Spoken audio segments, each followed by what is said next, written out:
Hello guys, तो कैसे हैं आप लोग। तो स्वागत है आप सभी का फिर से हमारी एक न्यू वीडियो में। और आज हम जाने वाले हैं नारुतो वर्ल्ड में और हम आज बात करेंगे नारुतो एनिमे के one of the most popular और one of the most powerful clan Uchiha clan के बारे में। उचिहा क्लैन सिर्फ लीफ विलेज में नहीं बल्कि पूरे 5 नेशन में से सबसे पावरफुल क्लैन में से एक है और उनकी पावर का सबसे बड़ा जो राज है वो है शारिनगन।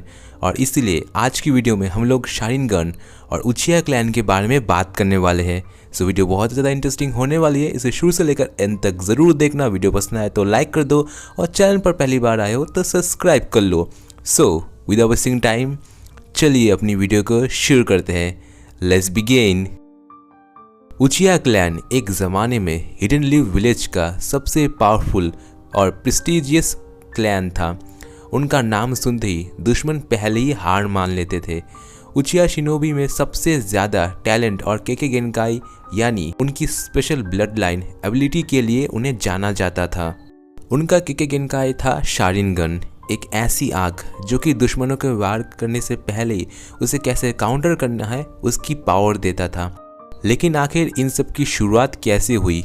इन सब की शुरुआत हुई उचिहा क्लैन के फाउंडर मदारा उचिहा से। अगर हिस्ट्री देखें तो मदारा और हशिरामा ने ही मिलकर लीफ विलेज को बनाया था। लेकिन मदारा और हशिरामा के आने से पहले ही सेंजू और उचिहास के बीच एक बहुत ही पुरानी राइवलरी रही है जो कि बाद में जाकर इन दोनों में भी हमें देखने को मिली है। मदारा का एम्बिशन और उसका ऑब्जर्वेशन शारिनगन की शक्ति को लेकर उनके और उनके क्लैन के लिए एक टर्निंग पॉइंट बन गया। अगर शारिनगन की बात हो रही है तो शारिनगन की एक और खासियत है इवॉल्व होना। शारिनगन का ही एडवांस फॉर्म हम कह सकते हैं मांगेक्यू शारिनगन को। एक उचिहा मांगेक्यू शारिनगन को तभी एक्टिवेट कर सकता है जब वो अपने किसी करीबी को खो दे। मांगेक्यू शारिनगन में भी कई तरह की वेराइटीज़ है, यानी कि कई अलग अलग एबिलिटी है। उन्हीं में से एक है अमातेरासु। अमातेरासु एक ऐसी ब्लैक फ्लेम है जो किसी को भी छूने से जला सकती है। दूसरी एबिलिटी है सुकुयोमी। सुकुयोमी एक ऐसी इल्यूजन गेंजुत्सु है जिसमें कि यूज़र अपने ओपोनेंट को एक गेंजुत्सु के अंदर कैद कर लेता है और उसके लिए टाइम रुक जाता है। अब यूज़र अपने हिसाब से टाइम को मैनिपुलेट कर सकता है। तीसरी और आखिरी एबिलिटी है सुसानु। सुसानु एक अल्टीमेट डिफेंस है उचिहा क्लैन का, जो मांगेक्यू शारिनगन की सबसे पावरफुल एबिलिटी है और ये तभी एक्टिव हो सकती है जब किसी उचिहा के दोनों आंखों में मांगेक्यू शारिनगन हो। पर जैसे कि कहावत है, पावर जितनी ज़्यादा होगी उतना ही नुकसान भी होगा। मांगेक्यू शारिनगन को यूज़ करना इतना भी आसान नहीं है क्योंकि इसका ओवर यूज़ करने से एक उचिहा अंधा भी हो सकता है। इस प्रॉब्लम का बस एक ही सल्यूशन है और वो है इटर्नल मांगेक्यू शारिनगन। और एक इटर्नल मांगेक्यू शारिनगन तभी एक्टिव किया जा सकता है जब कोई उचिहा अपनी मर्जी से अपनी आँखों को किसी अपनी फैमिली मेम्बर के आँखों को ट्रांसप्लांट कर दे। और इटर्नल मांगेक्यू शारिनगन को हम मांगेक्यू शारिनगन का ही एक एडवांस फॉर्म कह सकते हैं।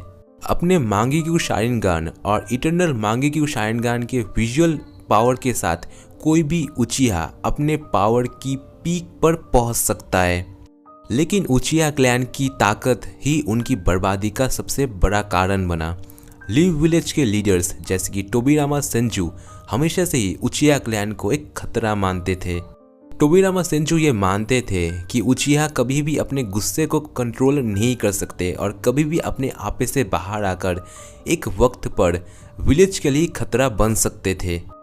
और इसीलिए टोबिरामा सेंजू के होकागे बनने के बाद एक ऐसा वक्त आया जब उचिहा क्लैन विलेज से एक तरह से अलग हो गया।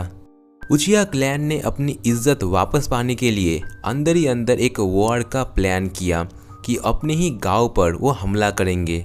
लेकिन किसी तरह ये बात लीफ लीडर्स के कानों तक पहुंच गई और उन्होंने ये फैसला किया कि उचिहास को ख़त्म करना होगा।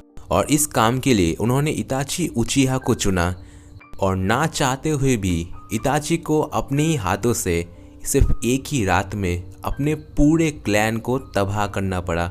इताची ने हर किसी को ख़त्म कर दिया अपने मॉम, अपने डैड, अपने कज़न्स, हर किसी को, लेकिन वो अपने भाई को नहीं मार पाया। एनिमे के अंदर इताची को एक ऐसा कैरेक्टर दिखाया गया जिसे कि अपने क्लैन, अपने विलेज, अपनी फैमिली और अपने भाई से बहुत ही ज़्यादा लगाव था। इताची के सैक्रिफाइस की सच्चाई सास्के को तब पता चली जब बहुत देर हो चुकी थी। सास्के की पूरी लाइफ सिर्फ यही सोचकर चली गई कि उसके अपने ही भाई ने उसके पूरे क्लैन को ख़त्म कर दिया। लेकिन जब सास्के को असलियत का पता चला तब उसे एहसास हुआ कि इताची ने उसे क्यों छोड़ दिया, और उसे ये भी पता चला कि इताची अपने गांव के लिए और अपने विलेज के लिए कितना ज़्यादा लॉयल था। इताची के मरने के बाद उसके भाई सास्के ने एक नया मिशन शुरू किया। वो था अपने भाई के सपनों को पूरा करना और उचिया क्लैन की लेगेसी को आगे बढ़ाना। उचिया क्लैन की कहानी एक पावर और एक कर्स के साथ शुरू हुई थी, और उसी कर्स और उसी पावर ने उन्हें ख़त्म भी कर दिया। शारिनगान ने उन्हें दुनिया का सबसे पावरफुल शिनोबी बनाया, लेकिन इसी पावर ने उनका सब कुछ छीन लिया। तो गाइज, यही थी लीव विलेज के उचिया क्लैन और उनके शारिनगान के पावर और उनकी कहानी। होप करो तो आपको वीडियो पसंद आई होगी। वीडियो पसंद आया तो वीडियो को लाइक कर दो, और चैनल पर पहली बार आए हो तो सब्सक्राइब कर लो। और अगर आपको कुछ ऐसी टॉपिक पर वीडियो चाहिए तो कमेंट करके ज़रूर बताना। एंड मिलते हैं किसी नेक्स्ट एंड ऐसी ऑसम वाली वीडियो में। तब तक के लिए नमस्ते, खुदा हाफिज़, सागर प्रणाम।